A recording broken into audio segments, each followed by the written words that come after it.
Hey everyone, if you would take your seats, we'll get started. My pleasure to see you, Elizabeth Vander Lie. First met Elizabeth Vander Lie in Ottawa Park a couple of years ago. Decided Peter when the spring were.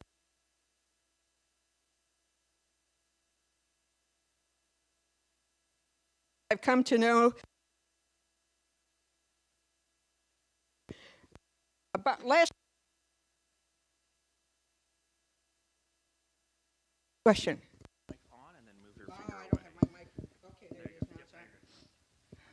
I'm not going to repeat what I said, but it's been a pleasure for me to meet and get to know Elizabeth Vander Lie. She and her husband joined Hope Church in 2023? I think so. Okay. And she recently accepted the invitation to serve on the adult education ministry. In 2022, Elizabeth retired from a career in English teaching and administration at Calvin College, now Calvin University. I might mention that she and her husband are several of those, what I would call some of the diaspora from the CRC, who have become members of Hope Church. After graduating from graduating from Calvin College, with a BA in English, she earned an MA and PhD in English from Arizona State University. She returned to Calvin in 1997 to teach English courses and serve in a variety of administrative roles, culminating in co-chairing the English department from 2008 to 2014, and becoming the academic dean for the Division of Arts, Language, and English, and the Division of Social Sciences and Contextual Disciplines for several years before retiring. She's written 3 books and dozens of scholarly articles. Her academic interests include religious faith and the teaching of writing, and corpus linguistics and the speeches of Malcolm X. And her topic today, Malcolm X's realist argument for racial justice. Elizabeth, tell us about Malcolm X. I will.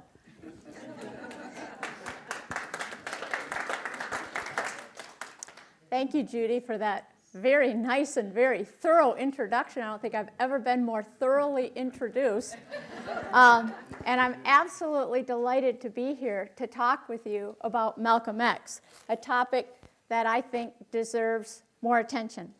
So let's just dive right in. So first, I want to begin with a little context for paying attention to Malcolm X at Hope Church. Back in January, Gordon preached a sermon on 1 Samuel 3, 1-20, and he included the italicized optional verses in the lectionary, the ones that continue the story of Samuel beyond Samuel's faithful reply, "Speak, Lord, for your servant is listening," to include what the Lord has to say about the implosion of Eli's family, a story that would make the ears of everyone who hears of it tingle. In his sermon, Gordon stressed the importance of listening to italicized stories, stories that set our ears tingling as part of our work toward racial reconciliation. It may be an understatement to say that Malcolm X's arguments for racial justice will set our ears tingling. They just might set our hearts pounding, our stomachs churning, and our brains reeling. But here we go. It's 9:40 on a Sunday morning, right? So last fall, we were introduced to Hope Church's arc of racial justice that includes awareness, relationships, and commitments in a recursive relationship. I believe that Malcolm X's arguments for racial justice can enrich our understanding of racism in America And I think that's an important part of awareness. There is so much to unpack about Malcolm X's arguments about racism in America. And today, I'm going to provide just a bit of context for Malcolm X, and then focus on two historical arguments Malcolm X makes about racism in America. But let me start here. So much of what we remember about the modern civil rights movement is Martin Luther King Jr., his organization, the Southern Christian Leadership Conference, and events that took place in the South, in towns like Montgomery, Selma, Birmingham, Memphis. Most of us remember the March on Washington as a glorious event, and King's "I Have a Dream" speech as the pinnacle of the modern civil rights movement. Martin Luther King Jr. was an idealist. He believed in the possibility of a beloved community, a fully integrated American society bound together by mutual love and respect. King liked to use the metaphor of an integrated choir to represent the beloved community, as he does at the end of "I Have a Dream." And you probably can just almost say this with me, right? When we allow freedom to ring, when we let it ring from every village and every hamlet, from every state and every city, we will be able to speed up that day when all God's children, black men and white men, Jews and Gentiles, Protestants and Catholics, will be able to join hands and sing in the words of the old Negro spiritual, free at last, thank God Almighty, we are free at last. He's got a better voice than mine, but you know it, right? Oh, so let me see, where am I? Yeah. For most of his life, Malcolm X argued for a goal that was different than King's. Malcolm X argued that black Americans should separate from white Americans by building a separate community on land that was granted to them by the United States. And if you think about when Israel was formed and when Malcolm X is making this argument, you can see an interesting parallel there.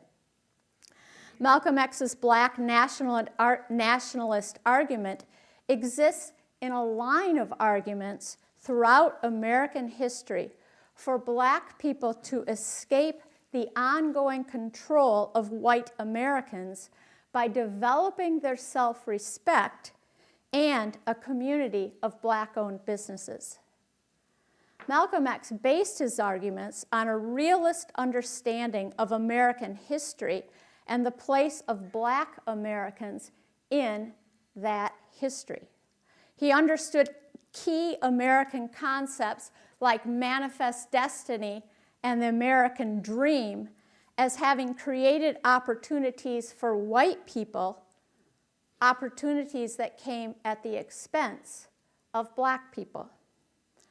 Because he believed that racism is foundational to key American ideas and ideals, he argued for changing society by whatever means necessary, one of those famous Malcolm X lines, including violent responses to violence perpetrated on black people. And he did narrow it. He was not advocating for violence. It was violence in response to violence. Malcolm X's views contrast with the views of modern civil rights leaders like Martin Luther King Jr. These leaders had a goal of a beloved community, that integrated community. Clearly, Martin Luther King believes that the American dream is available to all people of all races.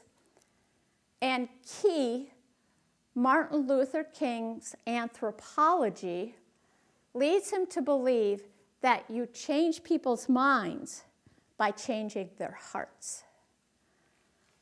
Malcolm X held a low view of people's hearts.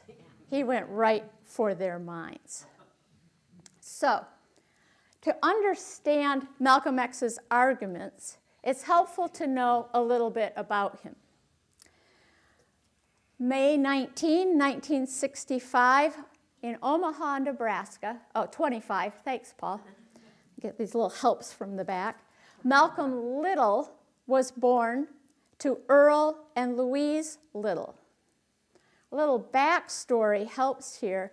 In 1917, Earl, Malcolm X's father, had abandoned his wife and 3 children, his first family, in Georgia, and migrated to Montreal, Canada, where he met and married Louise, a well-educated woman from Grenada. Malcolm was Earl's 7th child and his 4th child with Louise.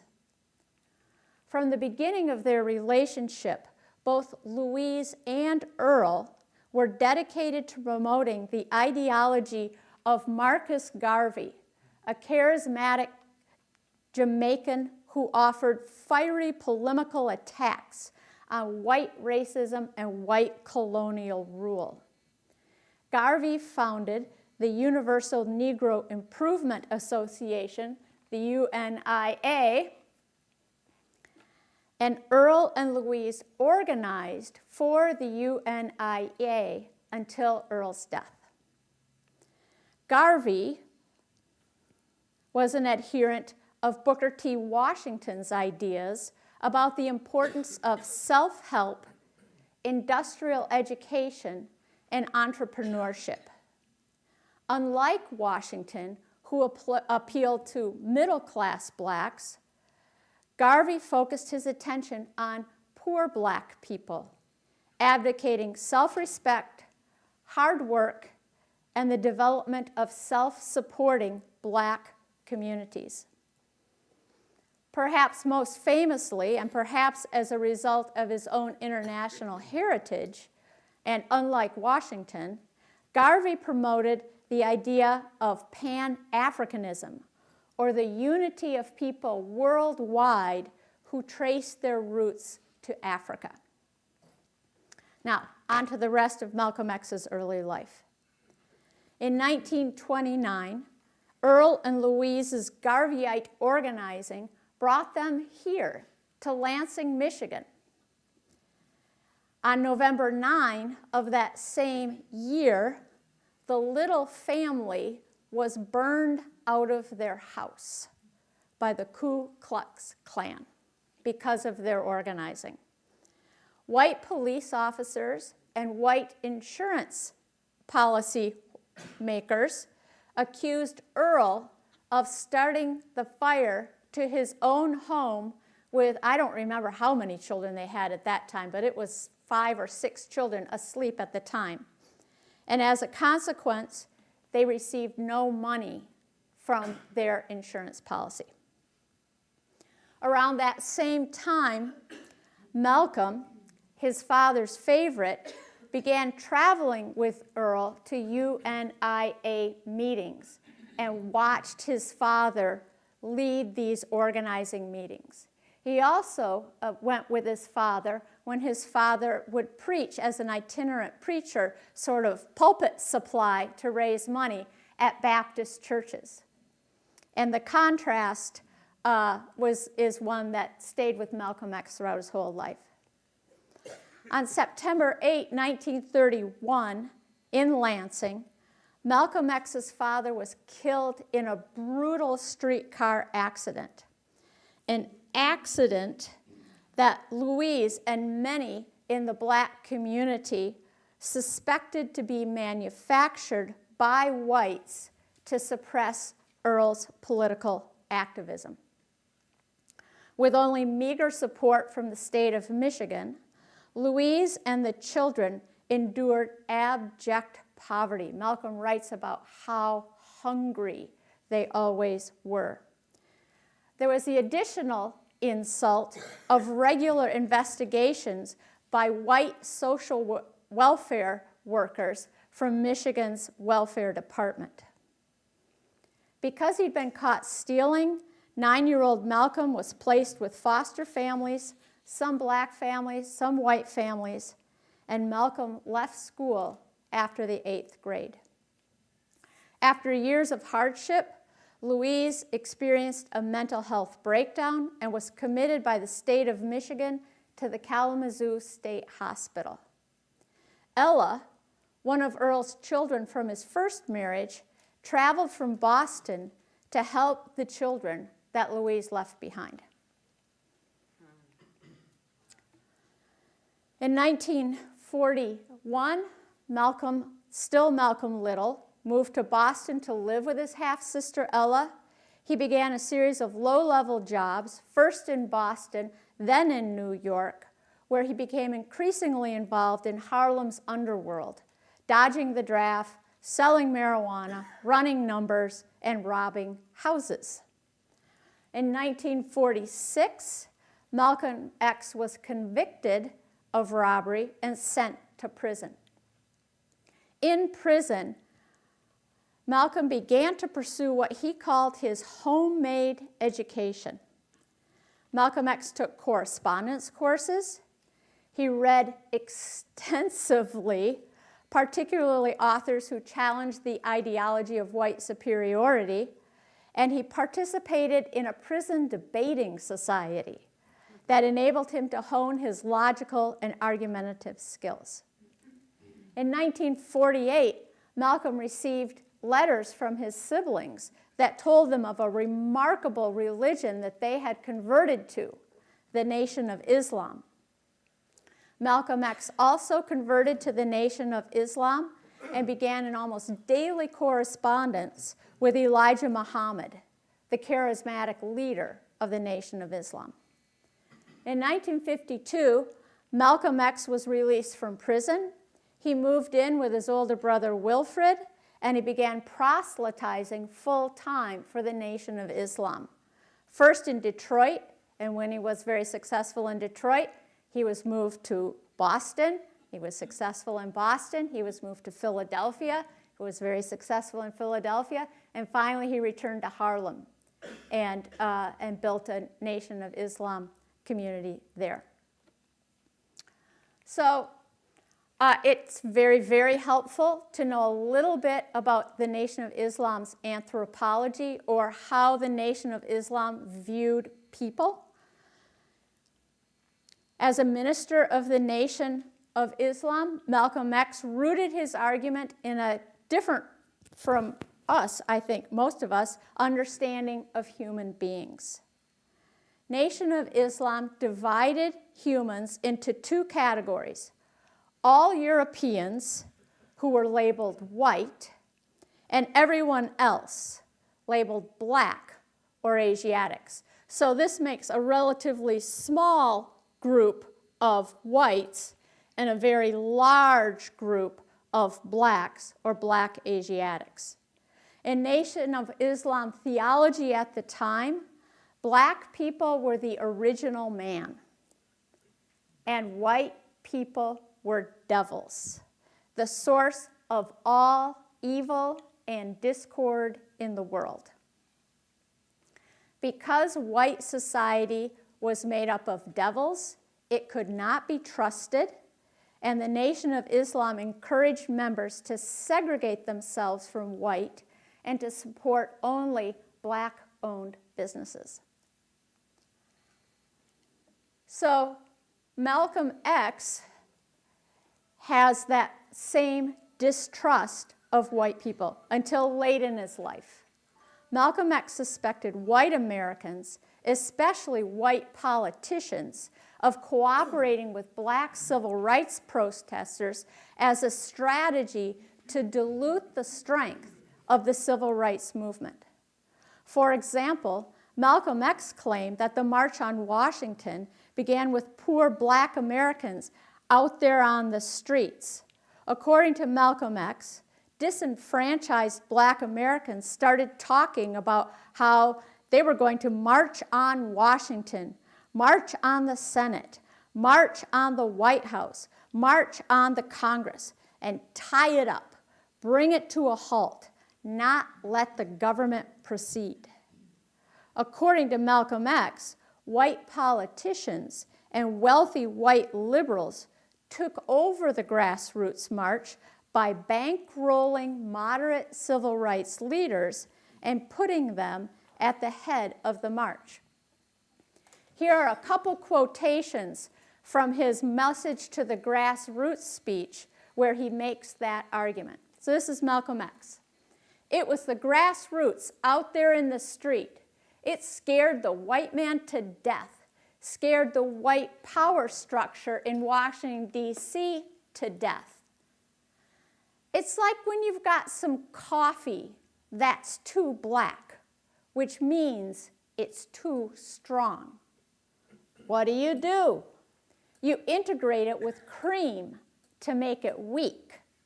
But if you pour too much cream in it, you won't even know you ever had coffee. It used to be hot, it becomes cool. It used to be strong, it becomes weak. It used to wake you up, now it puts you to sleep." This is what they, white politicians, did with the March on Washington. They joined it, they didn't integrate it, they infiltrated it. They joined it, became a part of it, took it over. And as they took it over, it lost its militancy. It ceased to be angry. It ceased to be hot. It ceased to be uncompromising. Why, it even ceased to be a march. It became a picnic, a circus, nothing but a circus with clowns and all. I wish you could see your faces as you hear Malcolm X's words. Following Elijah Muhammad, one of Malcolm X's key projects was to help black people in America see themselves as black people who should not pretend that they share in America's gloried historical stories. Classic Malcolm X, he uses vivid analogies to help his black audience see themselves differently, more realistically, Malcolm X would argue. Here are two examples, one from his speech at the Audubon and this from the message to the grassroots speech. We are Africans, and we happen to be in America. We are not Americans. We are people who are formerly Africans who were kidnapped and brought to America. Our forefathers were not the Pilgrims. We didn't land on Plymouth Rock. Plymouth Rock was landed on us. And here, you didn't come here on the Mayflower. You came here on a slave ship in chains like a horse or a cow or a chicken. And you were brought here by the people who came here on the Mayflower.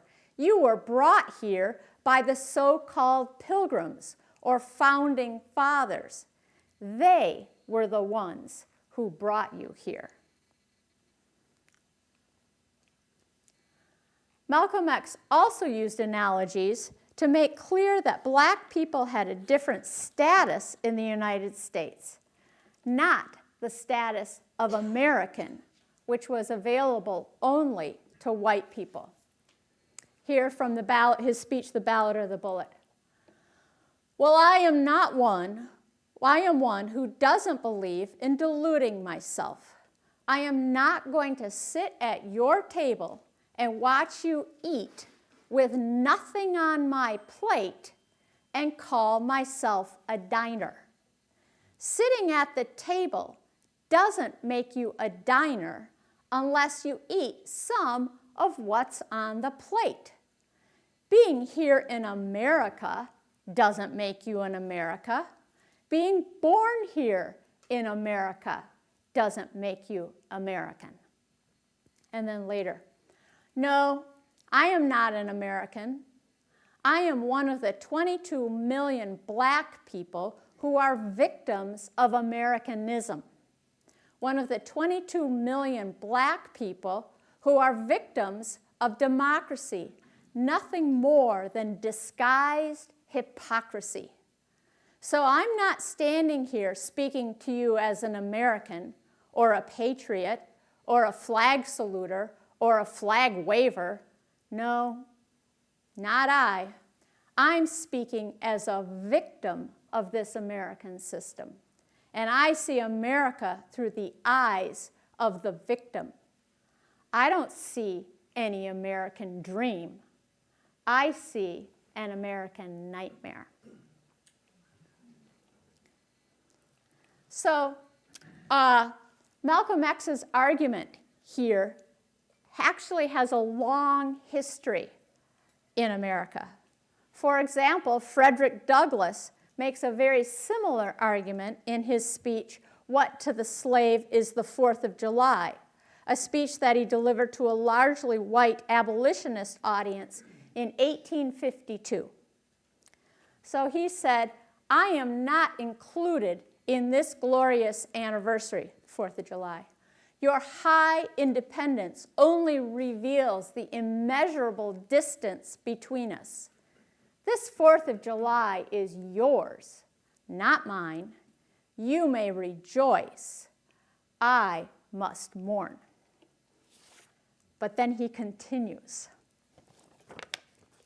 Prepare yourself. "What to the slave is your 4th of July? I answer, a day that reveals to him more than any other day of the year the gross injustice and cruelty to which he is a constant witness. To him, your celebration is a sham, your boasted liberty an unholy license, your national greatness swelling vanity. Your sounds of rejoicing are empty and heartless. Your denunciations of tyrants, brass-fronted impudence. Your prayers and hymns, your sermons and thanksgivings, with all your religious parade and solemnity, are to him mere bombast, fraud, deception, impiety, and hypocrisy. A thin veil to cover up crimes which would disgrace a nation of savages. There is not a nation on earth guilty of practices more shocking and bloody than are the people of these United States at this very hour." So if you thought Malcolm X was angry, he had company. Malcolm X's homemade education included readings in colonialism and colonial theory, leading him to understand, interestingly, America as a colonizer, whereas in our history we think of the United States as being colonies. He sees it differently. America as a colonizer, and linking the experience of Black Americans to the experience of other colonized people across the globe, many of whom were throwing off colonial rule and becoming independent states. This global perspective provided Malcolm X with a solution faced by Black Americans. By altering the battleground from civil rights, over which the U.S. government had jurisdiction, to human rights, Malcolm X could seek justice on a global stage at the United Nations. He argued like this: America is a colonial power.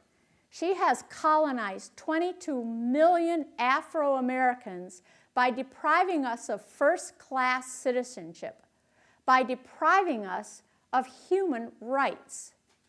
She has not only deprived us of the right to be a citizen, she has deprived us of the right to be human beings, the right to be recognized as men and women. In this country, the black man can be 50 years old and he is still a boy. We need to expand the civil rights struggle, this is from the Ballot or the Bullet speech, to a higher level, to the level of human rights. Whenever you are in a civil rights struggle, you are confining yourself to the jurisdiction of Uncle Sam. But the United Nations has what's known as the Charter of Human Rights. It has a committee that deals in human rights. When you expand the civil rights struggle to the level of human rights, you can then take the case of the black man in this country before the nations in the UN. You can take it before the General Assembly. You can take Uncle Sam before a world court. So, probably famously, on December 1, 1963, in New York, Malcolm X gave a speech. This was soon after the Kennedy assassination. And in the question and answer session after the speech, he was asked to give his reaction to Kennedy's assassination. And he described it as chickens coming home to roost. And by that he meant when you perpetrate violence, as was happening in Vietnam, don't be surprised if violence comes back to you. As punishment, or at least that's what he said, Elijah Muhammad silenced Malcolm X for 90 days, and after increasing tensions, Malcolm X publicly broke with the Nation of Islam. Malcolm X converted to Orthodox Islam, began to build his own religious and political organizations, the Muslim Mosque International, a religious organization, and the Organization of Afro-American Unity, the OOAU, which was his political organization. So he had two different organizations. He undertook a pilgrimage or a Hajj to Mecca, where he shared food and sleeping facilities with people of all races, including white people. This experience caused him to reconsider his condemnation of all white people. At least some white people, he came to believe, could be trusted.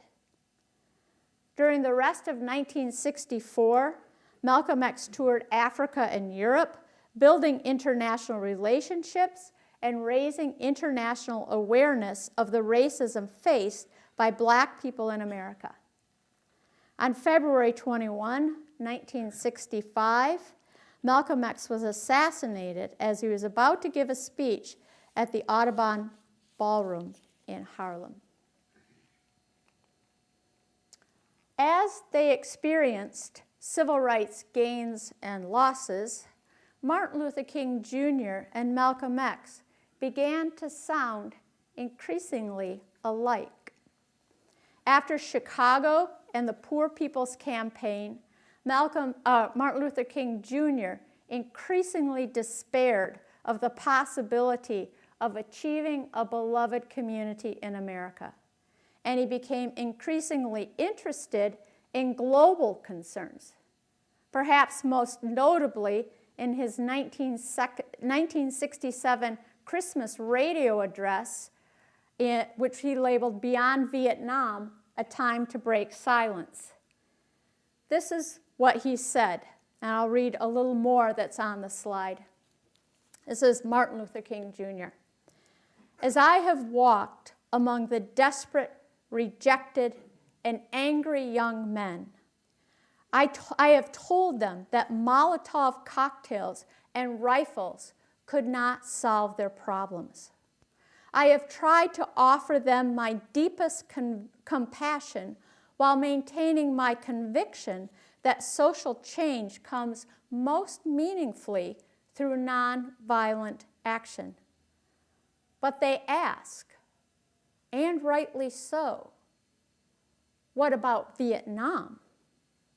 They ask if our nation wasn't using massive doses of violence to solve its problems, to bring about the changes it wanted. Their questions hit home.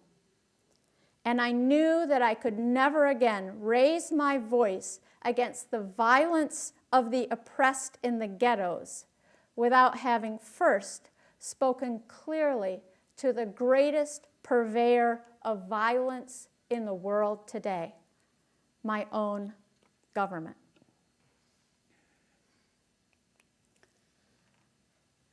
After Malcolm X's break with the Nation of Islam and his conversion to Orthodox Islam, he began to welcome the help of white people to eradicate racism in America. This is from his speech, The Harlem Hate Gang Scare. We will work with anyone, any group, no matter what their color is, as long as they are genuinely interested in taking the type of steps necessary to bring an end to the injustices that black people in this country are afflicted by. No matter what their color is, no matter what their political or economic or social philosophy is, as long as their aims and objectives are in the direction of destroying the vulturous system that has been sucking the blood of black people in this country, they're all right with us.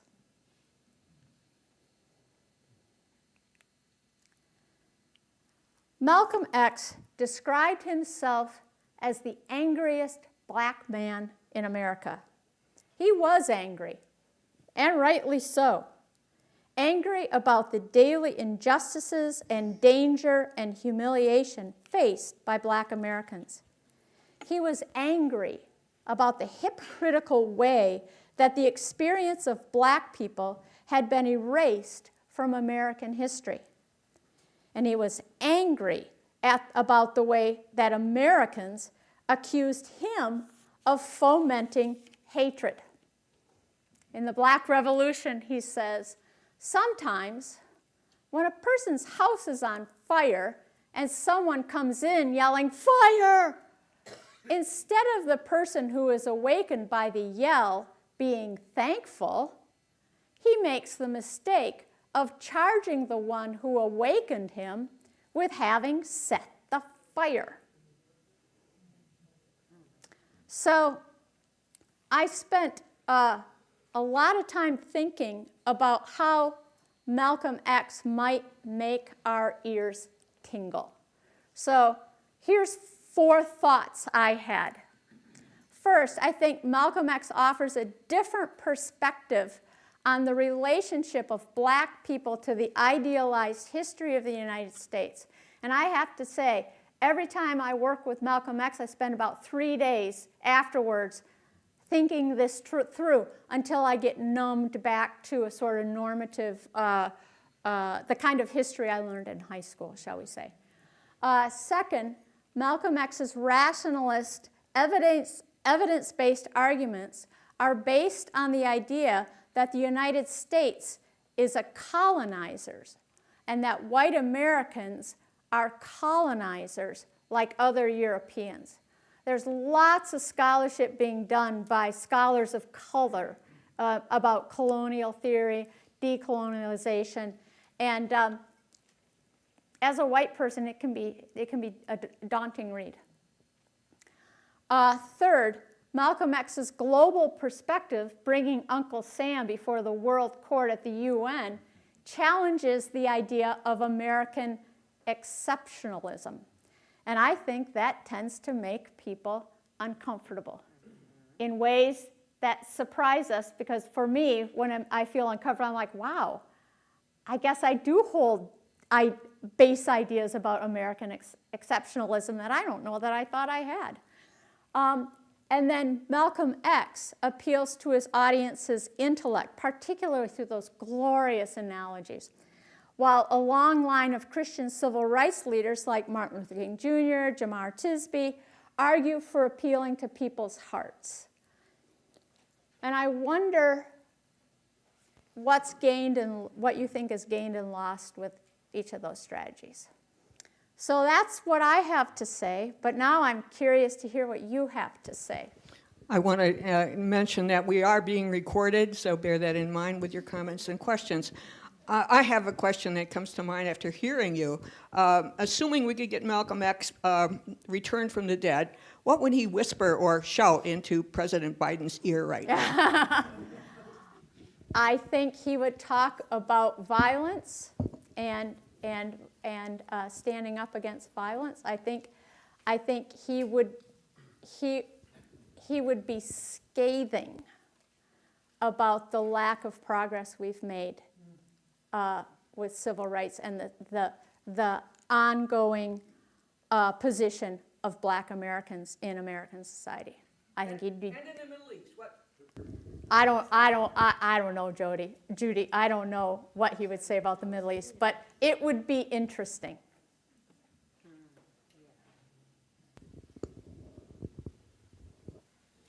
A great presentation, thank you. Friedrich Nietzsche had the quote that only he who is willing to change is my kin. And that's one of the ways that Malcolm X challenges me, because when you read his autobiography, it's kind of unique in that it was written over a period of time, and you actually see some of these changes that you're talking about here just within the autobiography as his views change. And that's humbling and it's neat. A couple other things I've learned about him, some from the autobiography, is when he was in prison, he made a claim that prison was a much better place to get a higher education than a college because there were no distractions there. So that's, I've told my college students that many times. Another really interesting quote is some reporter asked him once, it's claimed that you're the only person in America that could either start or stop a racial riot, to which he responded instantly, I don't know whether I could start one, and I don't know why I would want to stop one. I don't think he would want to stop. Yeah. Thank you. This was so interesting and educational for me. Just a couple comments, rather than questions, but they're kind of thoughts inspired by your talk. One, I'm about America's white people being colonizers. I'm just currently reading a book about the white Europeans coming to my native Pacific Northwest and what that did to the tribal history of that nation. Clearly, our ancestors in this nation were colonizers, without question. This got me to thinking, excuse me, I'm very interested in what's happening in South Africa in their upcoming election at the end of this month. And it just occurs to me as I was listening to you that the distinction between Martin Luther King and his quest for the beloved community and Malcolm X is in some way paralleled by Nelson Mandela's vision of a beloved community, if I don't know that he would have used those words in South Africa, and now very frustrated Black South Africans who are not pleased with the state of affairs and are challenging the ANC's predominance in South Africa. And then I got to wondering in my own mind, is there any mirror image parallel of this distinction between Martin Luther King and Malcolm X on the political right, between Gerald Ford and Liz Cheney Republicans and MAGA Republicans, or what's happening in Ottawa County? Is there something about the dynamic of intergroup division? Anyway, so that's not a question. It's just good. things I'm so thinking glad about. it's not a question because I don't know what I would say. But yeah, it's you see these idealized realist. I don't want to say conflicts, but wane and wax. Yeah. I worked in, is this on? No, it's not on.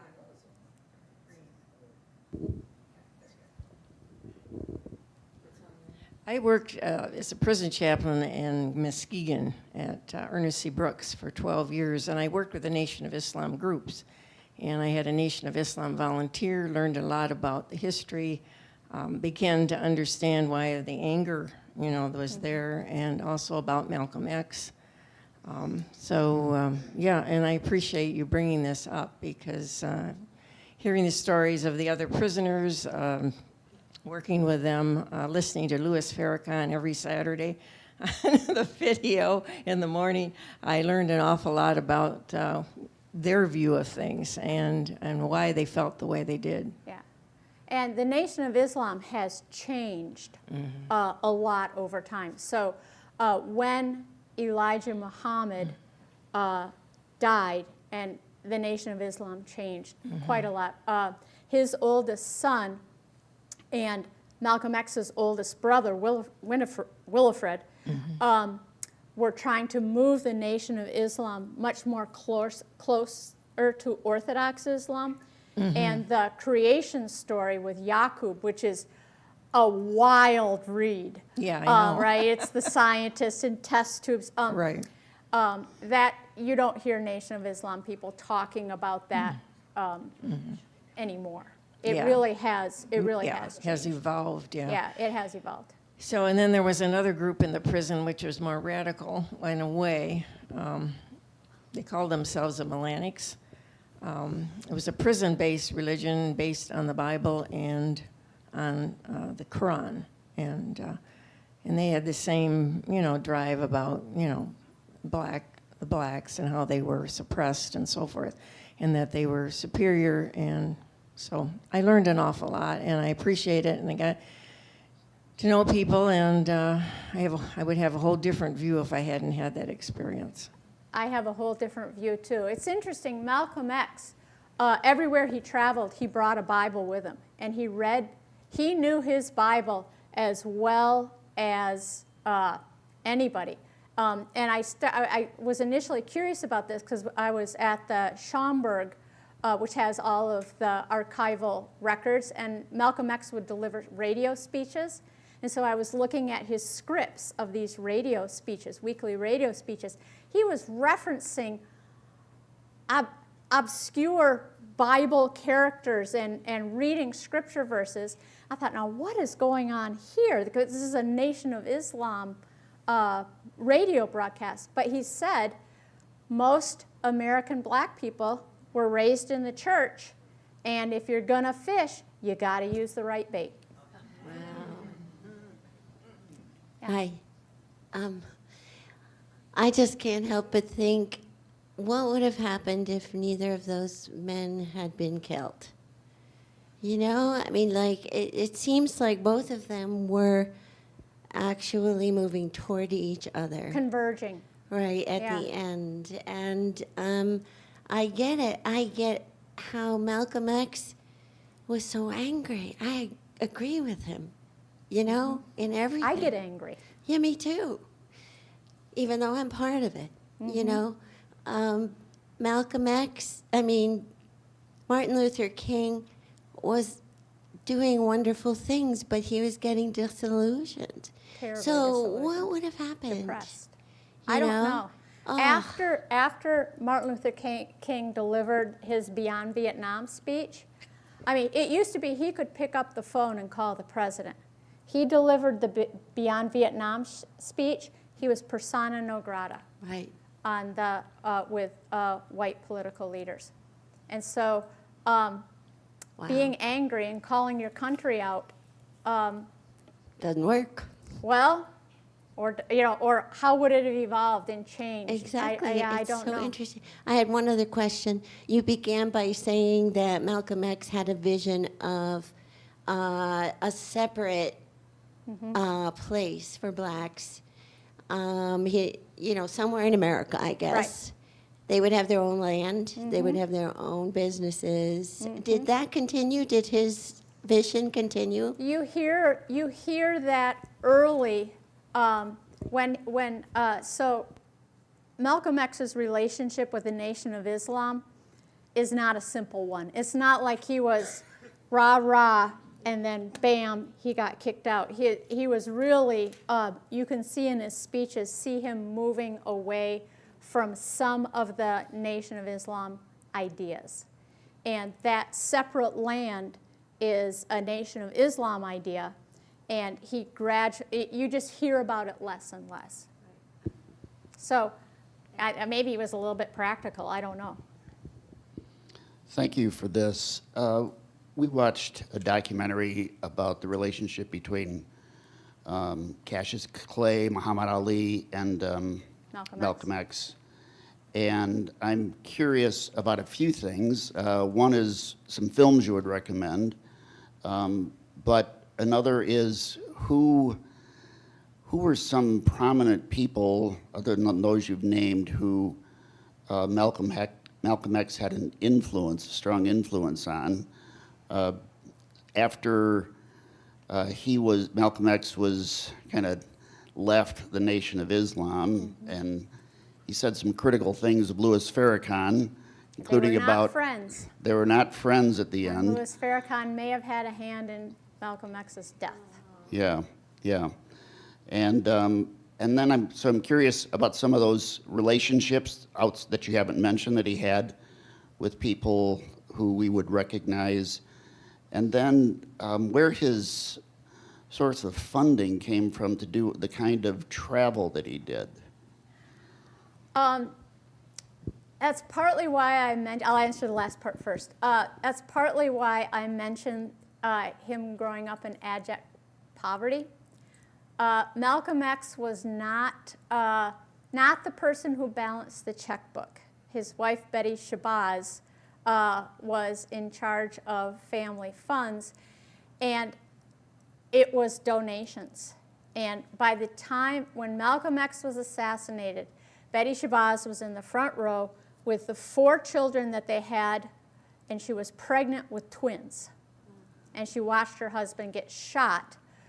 They did not own the house that they lived in. It had been the Nation of Islam had owned that house. They got kicked out of that house. She was living in a different space.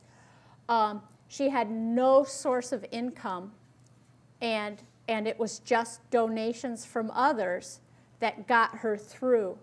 So it was hand to mouth.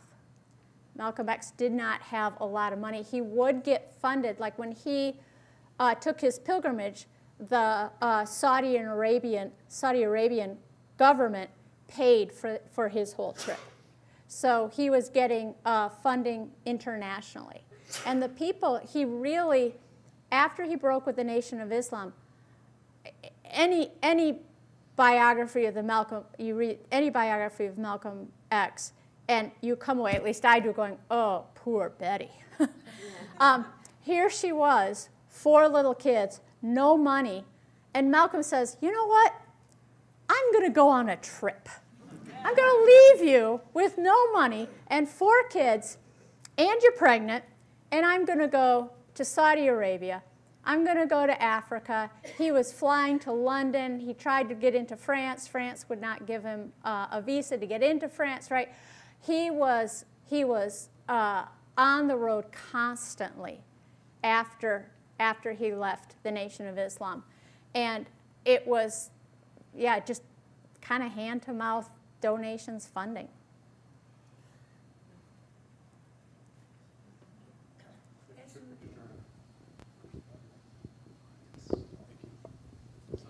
As you talk about America as colonizers, I think it's interesting, and it may just be my reading, but sometimes I get a tiny bit hopeful about increased attention to America's treatment of Native Americans and how brutal that was as well.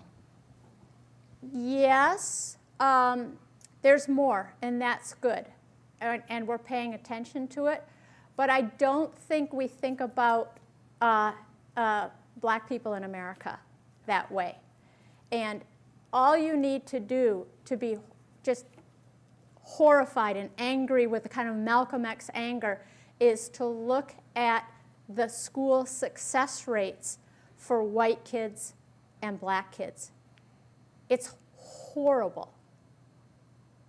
The regular education is not working for black kids. They'll stay parallel with their peers until the early middle school, and then it diverges. And the graduation rates for black kids is abysmal. If white kids had that graduation rate, I can guarantee you the system would have changed. And so I would study that and talk about that with my students at Calvin. And we had a couple of little linguistic research projects. You know, it was always sort of something we were working on around the edges. But it only dawned on me when I was preparing this talk. I thought, do you think that it's that American idealized history that you start to learn more and more and more about that makes you go, wait, there is a huge divide between what we say about manifest destiny. Yeah, Plymouth Rock landed on us, right? And I wonder if that you start to say, that's yours, that's not mine. And I don't know. That's just me speculating. But yeah, graduation rates for Black Americans, if you really want a downer day, take a look at those. That would be something to do, right? To interview them. A quick question here. Do you want to speak to the fact, as I understand it, a big reason for Malcolm X's break with the Nation of Islam is because Elijah Muhammad, Malcolm X discovered, even though they espoused a very strict, disciplined, moral lifestyle, had multiple illegitimate children and such. And wasn't that a big part of it? It was certainly a part of it. So Elijah Muhammad, the Nation of Islam was a clean living. You get married and you stay married, you do not have affairs. And Elijah Muhammad had all of these young, attractive secretaries who started turning up pregnant. And Malcolm X found out about that and was just really angry. So that disillusioned him. But there were other troubles. So as Malcolm X rose in prominence, in just sort of public recognition. So there was this TV program, The Hate That Hate Produced. It was early 60s, I can't tell you the year, but Malcolm X was on that program. And all of a sudden, the nation's like, whoa, who is this guy, right? All the white Americans who were not in Harlem where Malcolm X was proselytizing go, who is this guy? And he became very popular. And he got more speaking invitations. And there's some pretty good evidence that Elijah Muhammad felt threatened by Malcolm X's power. So there were all kinds of power dynamics. It is true that Elijah Muhammad said, you cannot comment on the Kennedy assassination, and Malcolm X did. And his full comment is even more damning. So he says something like, I think it's a case of the chickens coming home to roost. And then somebody followed up and he said, well, as an old farm kid, when the chickens came home to roost, that never made me sad. That made me glad. And that really turned the key. Yeah, but that relationship was fraught. There were several tensions going on in that relationship. It's Mark Hookman. Two comments. One is thinking back to that time of 1960 or so when Malcolm X had been traveling, you said, in Africa, and it was so important to him that those African countries, which had been colonized for centuries, were getting their independence. Mm-hmm. Nigeria became independent, I think, 61, and Kenya and Ghana, all at that very time. And as a white kid, that didn't make any impression on me. I don't have any memory of Nigeria becoming independent. But to that community, it must have been so important. Yeah. Well, and Malcolm X was always pushing people to look internationally. And, I think and that's why I did the biography, his mother was from Grenada. She spoke French. Is it French? they speak in Grenada? I think it's French. She was a fluent French speaker, right? So his mother, I mean, from her, he knew that international experience. From Marcus Garvey, right? Marcus Garvey famously Jamaica. had the, we're going to get a boat and we're going to take everybody back, right? So there was that idea of going back to Africa, which you can trace all the way back in American history. That is an argument pre-Revolutionary War. There are arguments that black people should go back to Africa.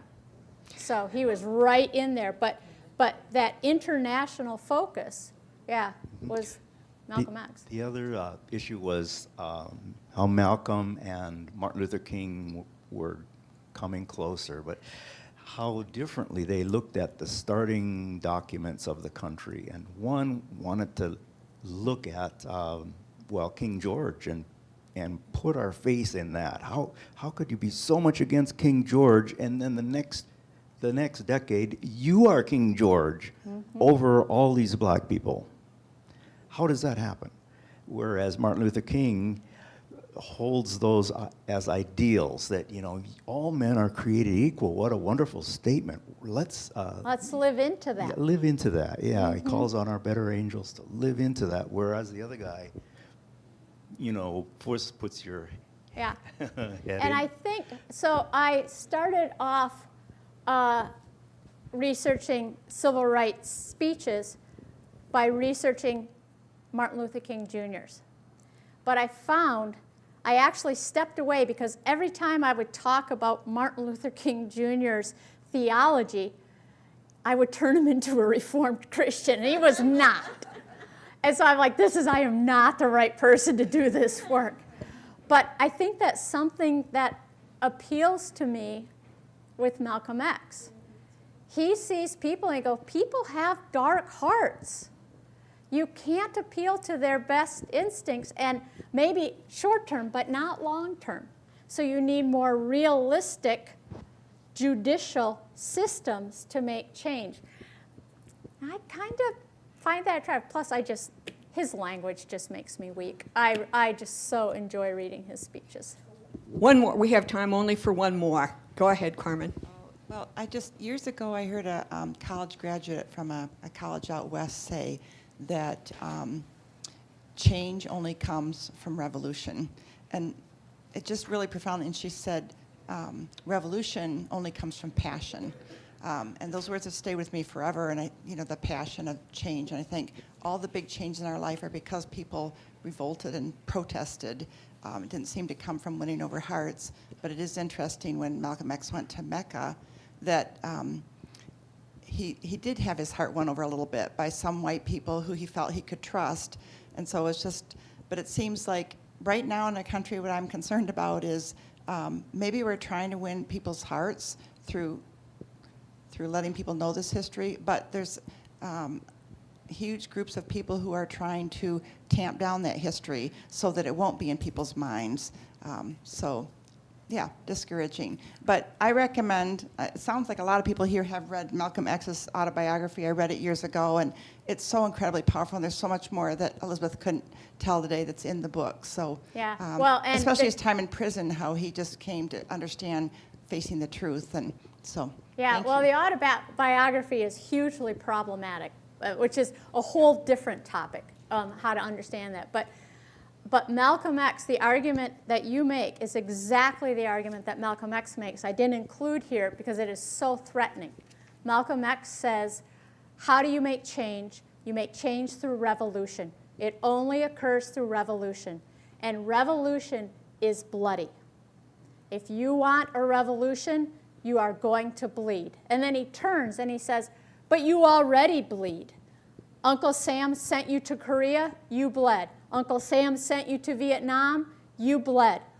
Why are you afraid to bleed for yourself? But yeah, it's daunting. I mean, that's one of the things that makes Martin Luther King Jr. so attractive is it's to whites, right? Appealing to whites is that you're not going to get shot. Oh, yes, you are. Nonviolent direct action means you are willing to be killed, Yeah. but not killed. Well, that is true, yeah. I think we have to call it to a close, and we have, our hearts have been, what, tingled? Tingled. I hope so. Oh, wow, and our minds have been trembled. So thank you so much, Elizabeth. Thank you. And just a second, Judy. Please come back next week, and we will have Emily Christensen speak to us from clay to comics, supporting teen mental health through the arts. Thank you very much. And like a true English professor, somebody said, what should we read? I did bring some books for you to look at. So if you want to look at some books that I think are really good, the latest movie on Malcolm X is X from the 90s. But if you love Denzel Washington, whoo, it's very good. We'll have to have you come back sometime. But otherwise, next there's year. some biographies. Okay, thank you.